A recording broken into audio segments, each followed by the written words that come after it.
Good morning, good afternoon, good evening, wherever you are in the world. Welcome along to the wilds of Suffolk. I'm out here yet again doing what I do, walking along in beautiful locations such as this, and it is gorgeous today, giving you my thoughts and opinions on things that are happening in the world, in the public consciousness.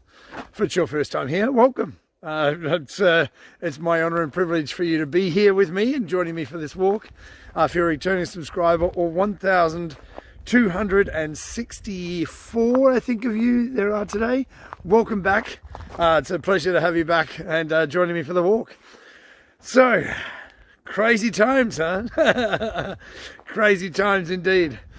So, from the title of this video, I'm calling this video Me Too 2, or 2.0 to be technical. And there's a reason for that. We'll get into that in just a second, but I hope wherever you are in the world it is beautiful today. It is a bit cooler here. It's starting to cool down. It's the end of the summer. It's coming into autumn here in the UK. I'm on the east coast of the UK. Strangely, we had the Prime Minister of this country, the former Prime Minister now, Boris Johnson, was in my local area because they've just approved the new nuclear power station. And as I've shown you before, it's not far away from where I live. And everyone's talking about nuclear at the moment. Nuclear, everything's nuclear. You know, the nuclear codes that are in Trump's basement, of course. And new nuclear power stations, because everything has to be nuclear now, because all the other power is being cut off because of Pooty Poot. Bad Pooty Poot. He's such a bad boy. Cutting off all the energy to Europe. Not that they put sanctions on Russia. That's got nothing to do with it. No, the sanctions didn't do anything. They ruined Russia's economy. That's why the ruble is booming. And it's also pegged to gold. What was it? 50 rubles to 1 gram of gold, I think it was. Does that make it a gold-backed currency? And it's exchangeable for gold. Not sure what that makes it. But anyway, let's get onto the subject at hand today, which is Me Too 2, or Me Too 2.0. Okay? And why I called this video that particular title. So, in the times that we're in at the moment, things that I've been talking about for the last, coming up to 2 years on this channel, and probably for 4 or 5 years in total for me that I've actually been publicly getting out there and talking about these subjects, which is inflation and all the craziness going on that if you're here, you've probably been talking about as well, or you've been interested in at least, and trying to get a sort of a grip on where we are and how we navigate through this, because it is insane. Now, if you recall, what was it, a few years ago now, maybe 3 years ago, before BC, so maybe 1 BC before COVID, about 3 years ago, something like that. Actually, it's coming up to, Jesus, nearly been 3 years for COVID. Anyway, well, but COVID's officially over now. So says the WHO. The head of the WHO, Dr. Tedros, remember we've spoken about him before, Dr. Tedros, not the medical doctor, no, he's a doctor of economics. Dr. Tedros from the WHO, the World Health Organization run by an economist. Nothing to see here, but they've declared that the pandemic is officially over. Woo! Must have been all those things that people got stuck into them that did it. Had to be. Because it was a pandemic of the unvaccinated. So I was told. Anyway, let's get back to not sticking things into people like that, but sticking things into people another way, which is the Me Too movement. Okay, you remember Me Too? Okay, so when this whole Me Too movement started, I think it was started by someone, Rose McGowan. I mean, I'd never heard of her as an actress, but then again, I don't watch TV anyway. Maybe I saw a movie with her once. Who knows? It wasn't a name that I was very familiar with. She started this whole movement where she was accusing people in Hollywood bigwigs of, rape and sex and, Oh, by the way, before we go any further with this video, okay, I'm going to rate this video an MA, which is for mature audiences. Because some of the subject material that I'm going to be talking about today, and so maybe I'll throw in a few choice swear words for good measure. And today might be one of those days where my Tourette syndrome really does let loose. So just for mature audiences, okay, just so we're all on the same page here. Okay. Now, Rose McGowan accused some of the Hollywood bigwigs of rape and sexual misconduct and misuse of power. I mean, really, that's what it is. It's overtly using a power of a situation to take something from someone that isn't yours, and yours it isn't deserved and was never offered. Well, offered, force, you get the point. So coercing someone through force, like if you want this, then you have to do this for me. You know, if you want to make a movie, earn 20 million, then this is what you have to do for me. Wrong. Every way it's wrong. I can't say it strongly enough. It is a disgusting... Oh, there's a little deer ahead. I'll see if I can hear. It's already disappeared into the woods, but there was a tiny little deer, a little munkjack deer. Beautiful creatures, but they're so small and they're very skittish. So I'll see. Not many people walk on this path, which is why I'm taking it today, so I can be at one with nature. I mean, this place is beautiful. Listen. Gorgeous. And I'm out here talking over the top of it. I do apologise. Maybe one day I'll just sort of accidentally lose my phone out here so you can watch a live stream of the forest until my phone runs out of battery. Where was I? Yes, sexual misconduct. Misusing your power to take from something from someone, okay? Now, during this whole movement, you know, we had, was it one person went to prison, you know, and is he really in prison? Really? Is he? Really? Is he on house arrest? Maybe. I doubt it. I doubt he got any punishment whatsoever. Harvey Weinstein, like he was the only one that was... But they have to have a fall guy. Now everyone's satisfied. There's the hunger and the lust of taking down the bad people was satiated by one person getting arrested. Did it put a scare into anybody else? No. Did it? Fuck. Did anything stop? No, of course not. Did anyone speak for the children? The whole Me Too movement. Because I remember there was one young man that stood up, Corey Feldman, and he was out there telling the story of how he and Corey Haim, the pair that were everywhere in the 80s, if you're a 80s child or a 70s child like I was, you know, the Generation X man. It's for you, Robert. Generation X man. Any Gen Xers out there know what I'm talking about? Corey Haim and Corey Feldman were everywhere in the 80s making movies, and they were everywhere. They were the teeny bop pin-ups for that era, you know. And Corey Feldman came out after Corey Haim had killed himself and started to tell the story on anyone's show that would listen how he and Corey Haim were raped. And he was writing a movie script about it, and he would tell everybody the deepest, darkest secrets of Hollywood, but he wanted to get paid first. Because it's all about the money, let's face it. You know, the whole Me Too movement is about the money.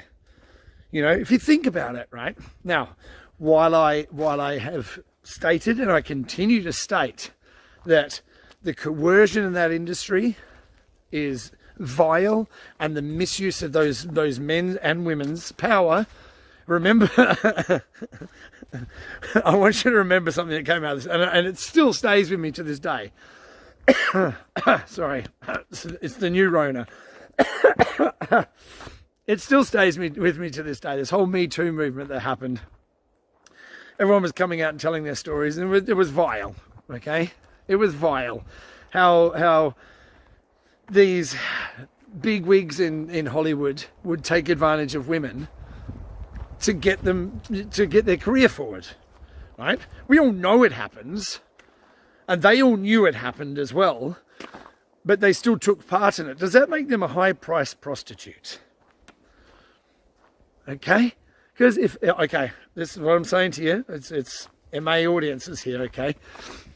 If you're going into a situation where you know you're going to get fucked, and I mean that in multiple different ways, which I'll explain. That's why I use that word in particular, because it's not like you're going to have to be forced to have sex. No, you're getting fucked because the contract fucks you, the person fucks you, and the whole situation is fucked. So you're getting fucked going into that situation, okay? I'm not mincing my words in this one because that's what's happening. But you know, going into it, that's what's going to happen. But on the other side of it, you get a 20 million for a movie that you're just making. So if you willingly go into that situation, knowing what's going to happen, aren't you selling yourself just for a higher number than people would sell themselves in a street corner? Now, while you ponder that thought, and that's not disparaging the women, I'm not sort of, but what I'm trying to point out is if I went to Hollywood to make a movie, and I've written a movie, I've written TV shows, if I went to Hollywood to make a movie and I know that I would have to be buggered to make that film, it's up to me to choose what route I'm going to take. And I mean that in multiple ways as well. Because if I know going into that meeting that I'm going to have to do something for that guy or that girl or whatever in order to get my movie made, that's the point I get to choose, right? Right?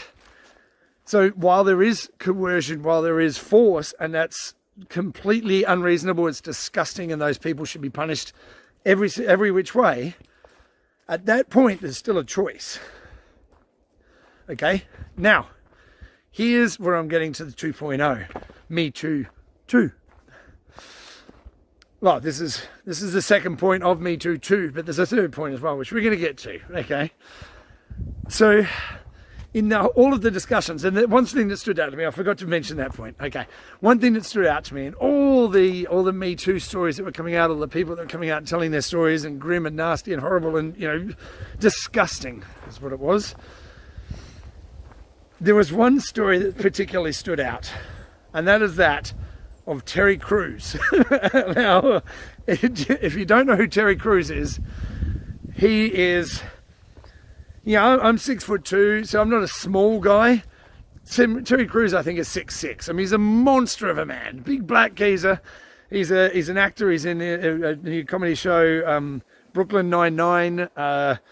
He's an ex-NFL player, an NFL football player. He's massive black geezer. He's huge.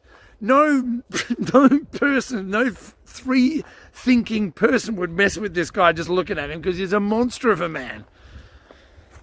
This is like, that guy came out and told a story of how he was sexually inappropriately touched at a Hollywood party, and he felt he couldn't do anything about it if he wanted to keep his career. I mean, it's just the craziest shit I've ever heard. This massive 6'6" black geezer that looks like he'd tear your head clean off.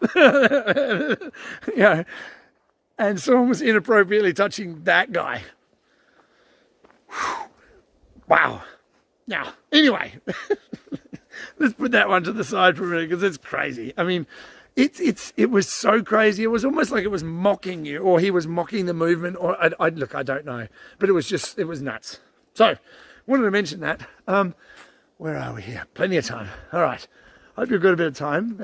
It's such a wonderful afternoon. I want to walk in the woods and take in as much of this as I possibly can, and I don't want to waste your time, because I know that's the most precious thing in the world. Now, back to the point. Me Too 2. At no point did anyone mention the children, other than Corey Haim and Corey Feldman, which I've already spoken about, but no one mentioned the children. And these aren't willing participants. In order for a child to go and sign a Hollywood contract, it's not them signing, it's their parental guardian signing. So their parental guardian is then thrusting him into the arms of these pedophiles and perverts that have no qualms about forcing sexual favors on people to get in the direction that they want to go to. So if someone wants to make a movie, okay, you want to make a movie? This is what you've got to do. The children don't get that decision. That's up to their parental guardian. And if their parental guardian is a already in the industry, they probably know what the industry's like. So Hollywood's very incestuous, and I mean that in a very literal sense. It's all intermarrying into, everyone knows everyone in Hollywood. Everyone's related to someone. It's super, super hyper incestuous. Everyone's related to everyone. Go and check it out for yourself. It's, anything of any big name actor, and then find out who they're related to. And you'll see. It is, don't believe me, I'm crazy.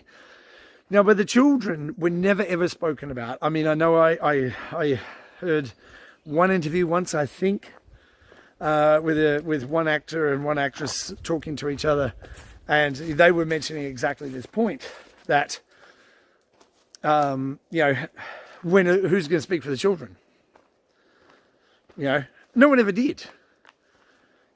Because while Harvey Weinstein went to prison, nobody that was molesting, raping children has. None of them. And strangely, we've got Ghislaine Maxwell, Jeffrey Epstein's girlfriend or whatever, handler, whatever name you want to put on that role that she played for Jeffrey Epstein. She went to prison, and the black book of her client list has never been shown. None of the client list has come out of there. She was accused and found guilty of child trafficking. But you can't traffic children to no one. Oh, but it was just to Jeffrey. Mm-hmm.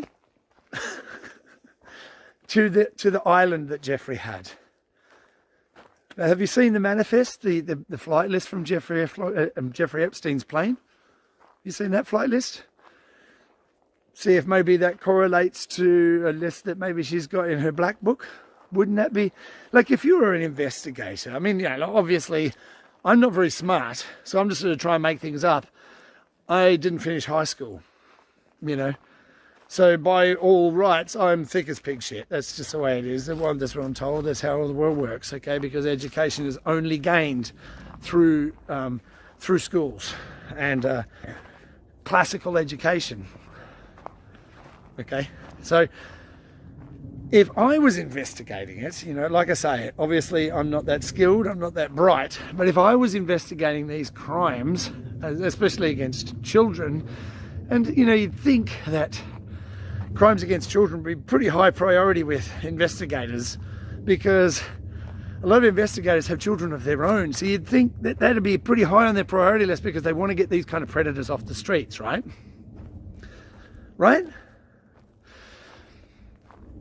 So, if I'm investigating this crime, right, I would say, okay, we've got Jeffrey Epstein's island, and we don't know exactly what's going on there, but there's a lot of people have gone there. So we've got the flight logs of all the people that have gone to the island. So we know who's been there to his island.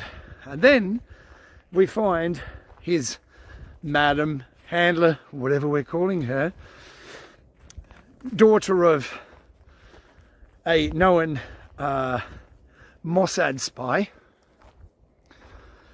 and British MP. So, I mean, like I say, whatever role she played in the whole Jeffrey Epstein saga, we know that she was found guilty of trafficking children to Jeffrey Epstein's island, but we're not going to look into a correlation between who she was trafficking children for. It was just for Jeffrey onto that island where all these other people visited as well.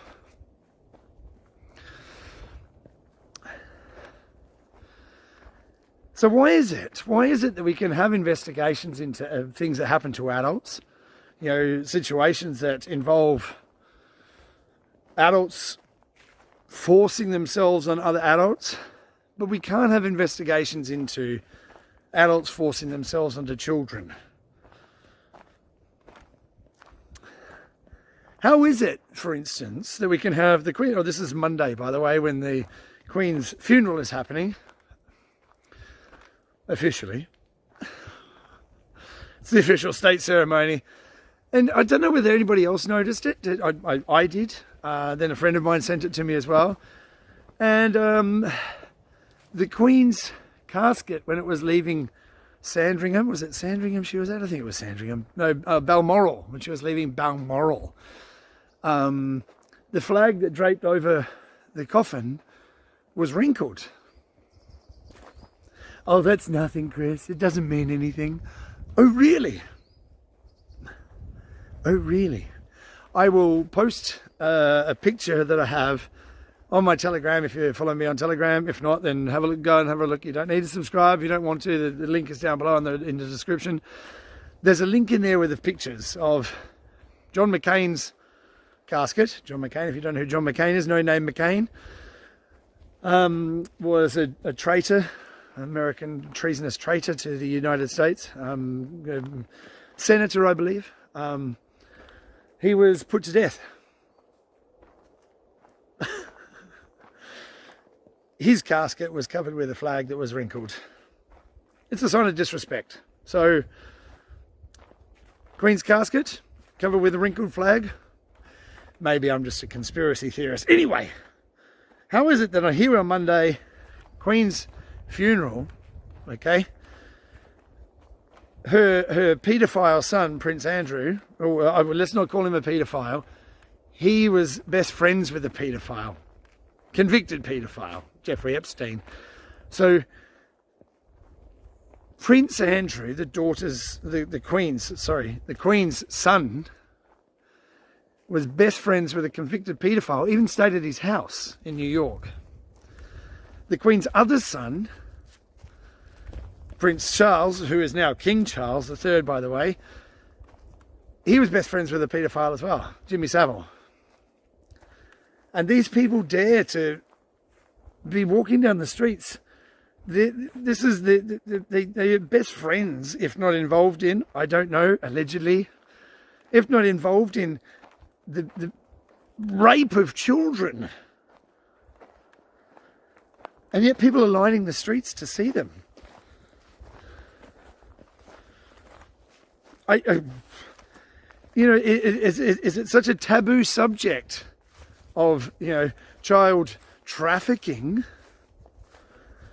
and torture and rape and the most heinous of crimes against the most innocent in our society? Because it's such a taboo subject, we can't even talk about the perpetrators of these crimes. It astounds me. I don't understand how we've got to this place where it is the biggest monsters in the world are linked to those that are ruling us, and I mean that in the very literal sense, ruling over us like we are we are peasants. The divine right to rule, really? These people are associated with the people that are ruling us in politics and governments and, royalty are associated with people who commit the most heinous crimes against the most innocent in our society. And it's just not discussed. Because people are afraid of being silenced. I mean, this is what we face in our society. Is like when we can't speak and we can't discuss these things and we can't bring it out into the open, it's always going to be behind closed doors. And we have to be able to be willing to be criticised and mocked and harassed and name-called and depersoned. How dare you talk about those things? This is a solemn day for our nation. How long are we going to keep on pulling this shit for? Oh, we come up with another excuse next week. We've just come out of a pandemic, Chris. How dare you talk about those things that you talk about? Right? Because these things need to be discussed. Now, here's the other side of the coin as well. I mean, we've talked, these people, they're vile. they're vile. They obviously have no shame, no class, no empathy. And this leads us to Me Too. That's me and you. Because as hard as it is to speak and be heard, or as hard as it is to be talking about subjects that are taboo, where people are raping children, that's what's happening, okay? And this is happening in the most elite circles, and it's all just like it's nothing, right? So you and me, me and you, I don't know English, obviously, I'm too stupid to know.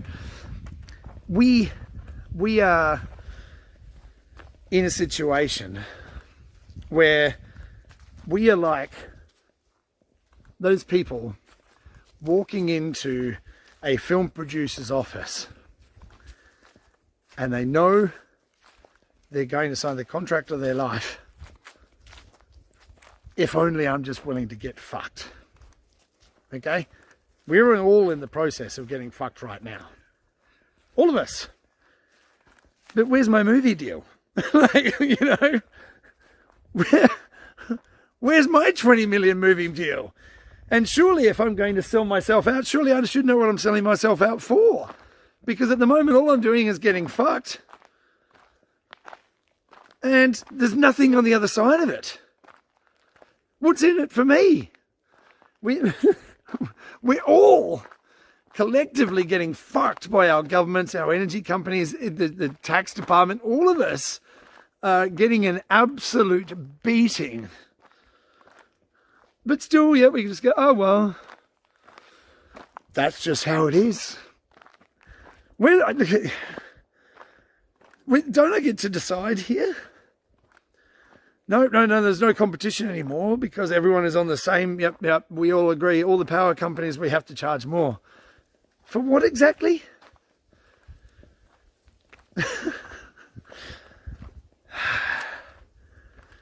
This entire thing, everything that we're seeing, is all designed to see your breaking point.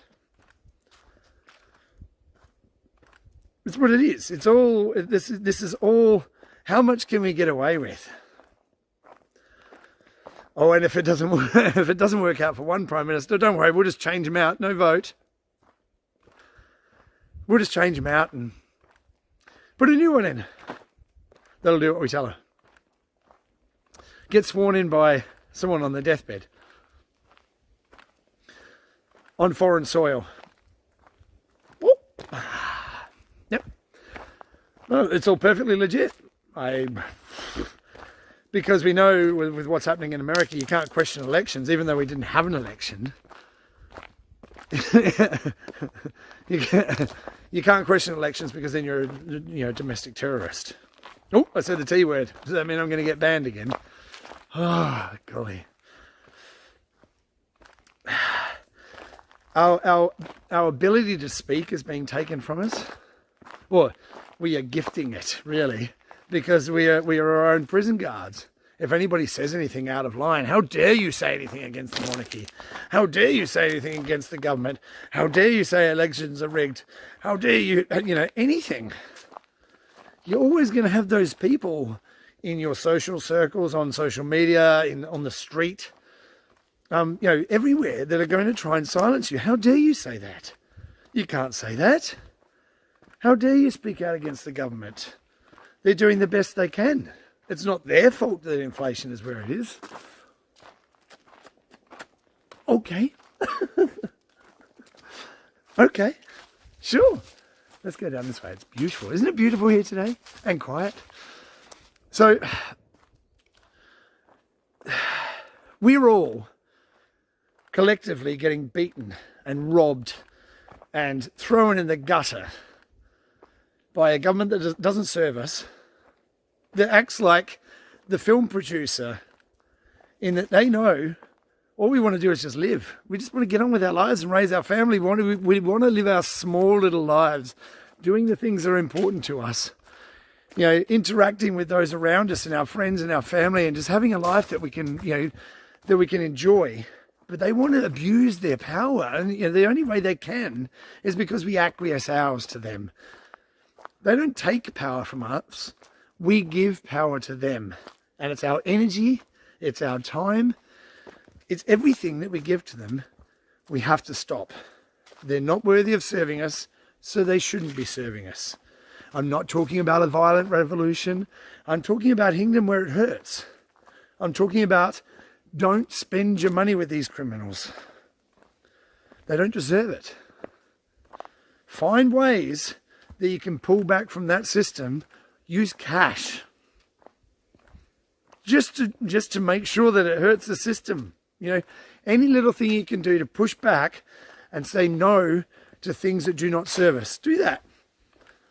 Because if you're going to walk into a room where you're going to get absolutely torn to shreds, and we are walking into that room, you've got to make sure you're coming out of that with something. And something that's going to benefit us, rather than just being, okay, I've got some money in my pocket, I'm just fine, thanks, everyone else can get fucked. Well, we're all getting fucked. So now it's time to recognize and try and work our way around it. There's got to be a way to negotiate this out, because we're not going to, if you think you're going to just push through individually, it won't work. Be part of communities, help build something together that's going to bring people together, because in greater numbers we have greater strength against a massive enemy that wants to crush us into non-existence and into compliance. Sorry, I don't comply very easily. But anyway, enough for today. Me too.